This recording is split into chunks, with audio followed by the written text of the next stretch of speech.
नमस्कार बंधुगण।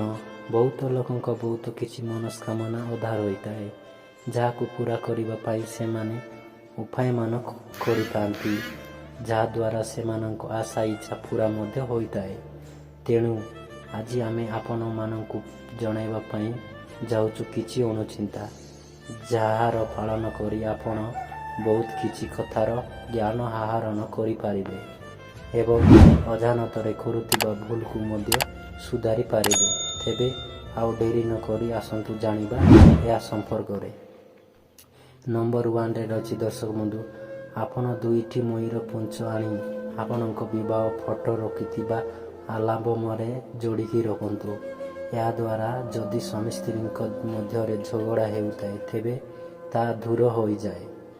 नंबर 2 रे रछि दर्शक बंधु, आपणकर पुअर किंबा झीर जदि आपण जन्मदिन पालन करुछंती तेबे सेई दिन आपणक पिलार देहरे टिकिए खसा तेल मने करी माखी देबे एवं खसा लडू ताकू खाइबा पई देबे, कारण खसा लडू विघ्न विनाशक शस्य मना जाए।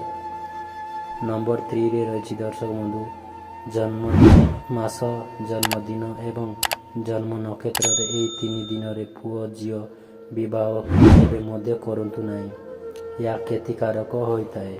नंबर 4 रे रछि दर्शक बंधु, नारी ऋतुमती एबार चतुर्थी दिन, षष्ठ दिन, अष्टम दिन, दशम दिन एवं द्वादश बा 12 दिन रे जदि स्वामी स्त्री मिलन हुए एवं संतान गर्भरे रहे तेबे सेई गर्भरू निश्चिंत भावरे पुत्र संतान ही जात होइथाए।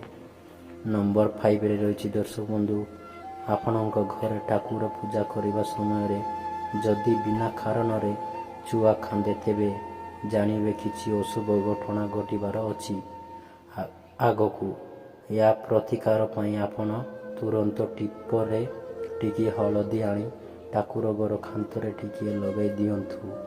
आपण या करिबा द्वारा आपणक उपरू अशुभ दृष्टि दूरेई जीव।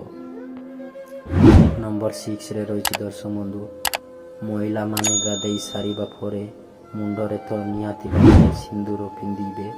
आउ सिंदूर पिंधिबा परे निज गोबारे बा खसारे धोला रंगर फूलटिए निश्चय कसंतु।